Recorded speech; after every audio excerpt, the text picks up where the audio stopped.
All right, we're rolling. We can go anytime. You want me to do the clap? Yes, please. Okay, 3, 2, 1. All right, big show tomorrow night here at Canada Life Centre, and I've got a very special guest standing by with me to talk about the big show, Chris Jericho. Thank you so much for joining me. Thanks for having me. It's great to be back here at the Canada Life Centre, one of my favorite arenas in the entire world.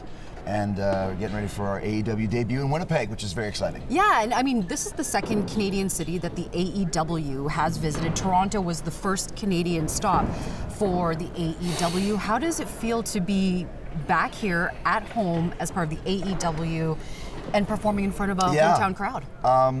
So it's interesting because AEW, the genesis of the company, basically formed when Chris Jericho and Kenny Omega, also from Winnipeg, from Transcona, headlined the Tokyo Dome in 2018 in a match that was brokered by Don Callis, another Winnipegger. So that's kind of the first match where our boss Tony Khan saw the business that it did, because it did huge numbers on a worldwide basis on streaming and pay-per-view and that sort of thing, and decided that maybe the world was waiting and ready for an alternative.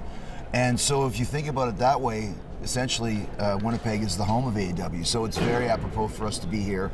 Obviously Toronto is such a huge media center and such a huge wrestling city, but other than that, I can't think of another city that we should be making, you know, our second Canadian show in other than Winnipeg, because it basically started here in a lot of ways. What do you think it is about Winnipeg wrestling fans that, you know, they embrace the sport, they say they're knowledgeable about it, they've been following your career, Kenny's career, all over the world. What is it about Winnipeg wrestling fans that you think make them special? Because you've traveled to cities all around the world. Yeah, I don't know what it is about Winnipeg. I remember, like, obviously Winnipeg's always been a huge wrestling town. This is where I started watching wrestling here in the early 80s with AWA and then WWF.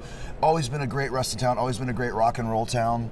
And as a result, it's always been a great Chris Jericho town for obvious reasons. I just think Winnipeggers like to go out and do things, you know what I mean? It's in the summer, I think people like to go and do stuff because they're stuck inside. I think in the winter they want to be inside because it's so cold outside, and there's just a great buzz in the city for any type of event that comes to town. I was just walking through here and I saw all the concerts that are coming here. It's like every week it seems there's something big. So I think Winnipeg's just one of those towns. It's a great city to come to, and it's not easily accessible as well. I mean, I know we barely came here with WWE because it's hard, because it's 8 hours from Minneapolis that way, and Calgary's 12 hours that way, so to kind of be close to a bigger city. So I think when an event comes, people turn out to check it out, and that's definitely what's going to happen tomorrow night with AEW. It's going to be a party for sure in the city, yeah. Did you know at all that Winnipeg was going to be on the schedule? Were you or any of the other Winnipeg folks kind of involved in deciding that you would put Winnipeg on the AEW schedule? No, that's kind of out of my pay grade, but I know obviously that Winnipeg was always a city that we wanted to come to just because of Kenny and Jericho, obviously. And the crazy thing about AEW as well is we started about 3 months before the lockdown. So we didn't travel anywhere. We were in Jacksonville for almost a year, wrestling in front of no people just to keep the TV show on and the lights on. So basically, we probably would have been here years prior if there wasn't a lockdown. So I think once we started going out on the road again, and you know, we're all over North America every week, this was a no-brainer for us to come here. And I was actually pretty pleasantly surprised when I found out probably 4 or 5 months that this was on the list, because like you said, there's only been one Canadian show, or two shows in Toronto.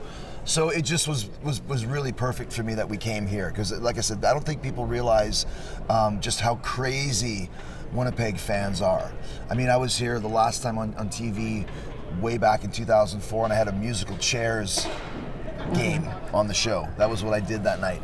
And the crowd was going crazy. It's like you've never seen so many people excited about a musical chairs game. So I think now actually having a match and not just musical chairs is going to be even crazier tomorrow night. And I think all of my coworkers are going to flip out at how great the crowd's going to be. Mm-hmm. I mean, your wrestling career, anyone who's followed you knows that it spanned decades. You've traveled all over the world, your longevity in all of this. What do you think, like, it is about you that I mean, people would say that you're one of the greatest wrestlers of all time. I mean, what is it that you, Chris Jericho, the personas, you know? I think reinventing so it's never stale. I never wanted to be like a nostalgia act, so I always change my look or my character or the different catchphrases I do, even moves in the ring. I was really heavily influenced by David Bowie when it comes to that. There were so many different iterations of Bowie to where you could go to a Halloween party and everyone could dress as David Bowie and they would all look different. And it's the same with Chris Jericho. Every Halloween, I post pictures of fans who dress as me and they all have different looks, different eras of Jericho. And that was always the goal, like to put, 15 Jerichos in a room, but they're all different from the other. And I think that's one of the reasons why the longevity's been there. Plus I grew up in Winnipeg, so I'm just naturally tough. I think when you grow up in the weather that we used to have here and do have here, and there was no real the cell phones are really primitive video games, so you just go walk around. You want to do, let's go walk around. Steal a bottle from your dad's liquor cabinet and go hang out on a Saturday night in minus 30 weather, just walking. I think that kind of makes you a little bit mentally tough and physically tough, so maybe there's a little bit of that in there as well, but I think more importantly it's just reinvention and keeping things fresh. Yeah, because reinvention, I mean, people know you as the Ocho, the Wizard now, people know you before as Y2J, the Ayatollah of rock and roll. Where do you come up with this? How do you kind of evolve and how do you kind of reinvent yourself? I think you just got to read the room. I threw a fireball last year and somebody said something about a wizard and I thought, that's kind of interesting. Like, wizards throw fireballs, right? So I'm a wizard, I'll call myself that. And then you see that people start, you can really use social media to get the feedback instantly. Oh, Wizard's hilarious. They're showing all these memes of Jericho as Gandalf or whatever. So then you got something. Let's run with this wizard thing for a while. I think the worst thing for me is I have too many ideas and I have to slow down a bit. Like the Wizard was doing great and then the Ocho came up, so you completely forget about the Wizard. And then there's still the Champion, there's still the Demo God, and there's still all these other ones that you can use too. So it's almost like being a coach of a hockey team. You got to put your players in and take them out when it's ready. So I think, once again, just trying to stay as creative as possible and pure commitment. If I say it, it'll become popular. That's just if I believe in it and say it, like the clicking of a pen. I just did that a couple weeks ago. I used to click a pen, just wait, and then you click it and get a big reaction just from that. It takes a lot of balls to do that, but once you have the commitment for it and people realize that you're serious about it and you play it straight, then it becomes a thing. Yeah. Your career started here. I mean, you're from here. You went to Calgary to learn the craft. You came back here. You wrestled in Japan. Now you're back here again with the AEW. When you look back at things, what would Chris Jericho now have said, or what advice would he give to Chris Jericho in the past, starting off in your career? I mean, it's probably the same advice that I just had when I was starting out, like just go for it. Don't let anybody tell you that you can't do it, because if you really want to do it, you can make it happen. The only people that tell you can't do something are probably the ones that have failed at their own hopes and dreams. So don't ever let anybody tell you that you can't do something. And I really wouldn't have any advice because I just followed my heart and I knew I wanted to do it. And let's just figure it out. How do you make it work? How do you start a rock and roll band? How do you write a book? How do you do a podcast? How do you start a cruise? I don't know. Let's give it a try and see how it works. And then, for me, wanting to be a wrestler and wanting to be in a rock band when I was a teenager in Winnipeg, no less. How do you do that?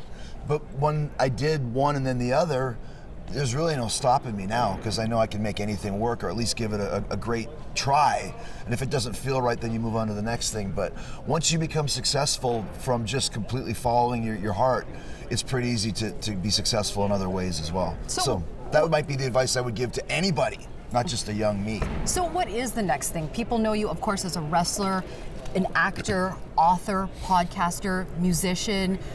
I mean, business person. What's the next thing for you? Is there a next thing? Is there something surprising that maybe you're thinking of or that you want to try? I mean, there's always a next thing, but it usually just comes at you. You know what I mean? Like when Fozzy played the Kiss Cruise, for example, in 2015, I was just on the cruise going, I could totally do this. I could do a wrestling cruise. Before that, I never thought, hey, I want to do a wrestling cruise. I don't have a list of things I want to do. I was just on The Masked Singer a couple months ago. I never once ever wanted to do The Masked Singer until they asked me, and I thought, that could be kind of fun. Let me give it a try. So I'm sure there could be something going on right now. I could get an email or a text or a call while I'm talking to you of something that I never thought of before. But if it sounds interesting to me, then I'll do it. I don't really care about money. I don't do things for money. I do things because I want to do it, because I feel like it'd be fun to do and it'd be something creative to do. I also take a lot of responsibility for the people that follow my work to continue to do cool stuff that people can enjoy, listen to, watch, be a part of. It's a big responsibility. You have to take it serious, you know. And so I always think of that, like, would my fans appreciate this? Would they think it's cool? Would they like it? Is it something that I think would put a smile on their faces? So there's a lot of that involved as well. But it's just going with the flow. That's the best way for this career, is just go with it, man. If it feels cool, give it a try. This has to be emotional for you. I mean, we've seen in your entrances the crowd singing along to Judas when you come in. I'm sure that's got to be pretty emotional. And then you're here being celebrated by your hometown. You're going to have a street named after yourself, and the street that you actually The street that I grew up on, yeah. How does that feel? It's amazing. Like, I actually threw it out there, like, just for fun, like, oh, let's see if you can get a street named after me. And we started looking into it, and suddenly there was a little bit of interest, and then it kind of went away, and then it came back. And we were thinking of just some, like, back alley or something where we used to hang out and smoke cigarettes, like in the 80s. But they actually asked me, where did you grow up? And I said, in Westwood, on Wordsworth Way. And that's the street they're gonna make it honorary Chris Jericho Way, however they do it. So that's really cool. That's something that, like, I mean, you do a lot of stuff, and I always, you know, sit back and drink it in, man, if you will. But, you know, being in a video game is cool, or having an action figure, all that stuff is cool. But to have a street named after you, especially the one that you grew up on, you know, my mom, you know, passed away years ago at the house where we lived at when I was a kid. So it's pretty cool. Like, that's one of those things that definitely doesn't happen every day, and it doesn't happen to everybody either. So you know, once again, it's a huge honor is the word I would use. It's a huge honor. So we're gonna do it tomorrow, and then probably have the ceremony in the summer or whatever it may be. So it's just one of those cool things. Like, that to me is like, wow, that's real. That's something that your grandma would be proud of. You know what I mean? It's like being on TV for the first time. It's like, oh wow, he's actually on TV? This wrestling thing is real? Well, now the wrestling thing is really real because they're naming the street after me. So I think that's pretty cool. Well, Winnipeggers are so proud of you, Chris, and really do appreciate you taking the time to speak with us today, and welcome back to Winnipeg. Yeah, absolutely. I mean, I love Winnipeg. I always fly the flag for the city. I mean, we did 100 episodes of a show called Winnipeggers on YouTube over lockdown. So always talk about Winnipeg. It's always a blast to come back just to be here, but to actually have a show here and be in front of all these fans, it's going to be a special night that we remember for a long time. Thank you so much.